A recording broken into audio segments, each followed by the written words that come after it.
Joining us live with tips on how parents can help boost their kids' self-esteem is the self-esteem doctor, Dr. Simone Alicia. Welcome, doctor. Thank you so much. Yeah, thanks for joining us. You say that it's important for kids to hear their parents say good things about themselves. Why is that? Absolutely. I mean, our kids are learning when they watch us walk, they hear us talk, and of course, they're going to model what they're hearing us say. So it's super important that the words we are using with ourselves become an example that our kids can use, because that can actually start to become their inner voice and their self-talk. So we want to model it and we want to make it positive, for sure. Also, too, very similar is self-care. We can model that for them as well. Absolutely. You know, for a kid to be able to say, I've seen my parent meditate, I've seen my parents slow down. We want to normalize that. We want to make it something that becomes a part of their everyday lives and not something that they're like, I've never heard of that, I've never seen that, right?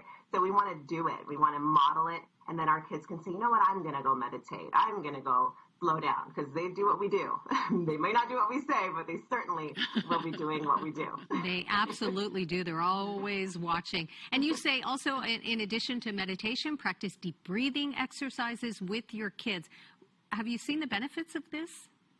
Absolutely. See, it helps our kids to focus. And rather than telling them, hey, take a couple deep breaths, you know, we send them off to go do it on their own. If we do it with them, it becomes something that they're really familiar with and they get good at. And it becomes something that they will lean on when it's time to relax and focus. I really have seen this make a big difference in our kids being able to calm down, clear their mind. And when you focus, then you can actually think about a problem in a really different way, which can lead you to an actual solution. So I love deep breathing. And doctor, you also say that let your children hear you work and talk and think through problems aloud. But my question here is, how do we know we're doing that correctly and that we're modeling that correctly?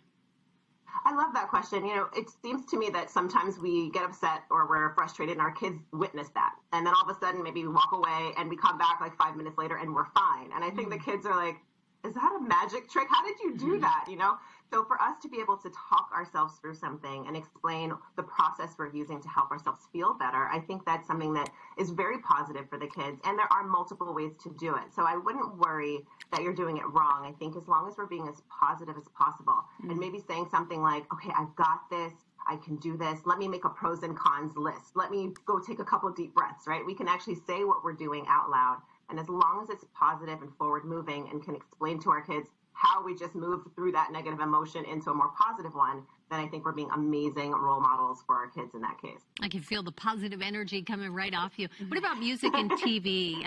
Can we use those to help boost kids' self-esteem? Absolutely. I mean, the colors, the sounds, the tempo, the pace when it comes to music and TV, it really grabs our attention and it can be so hypnotic, right? And as you're sitting there staring at the TV or relaxing into music, your brain waves are slowing down and, you know, you really are susceptible to the information you're hearing and seeing. So in that case, if we can turn on some relaxing music, some meditation music, some music that have affirmations, and of course, even positive television shows, motivational speakers, all of that stuff is really great for us to kind of fill our kids with that information and with that feeling and that sensation. Years ago, before I got into television, I was a teacher. I taught high school and English lit, and this is not something we did with the curriculum, but I was a journaler, and so I always had them journal for 5 minutes before class started. And it's amazing how quiet and well-behaved they got once they focused on that.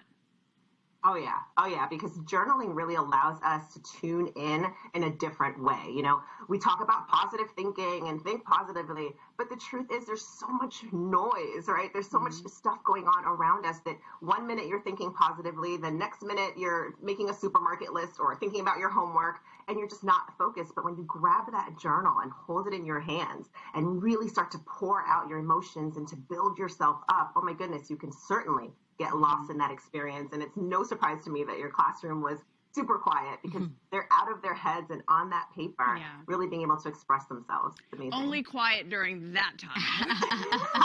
not high school kids. As teachers know. All right. Well, thank you so much for joining us and amazing tips. We appreciate it.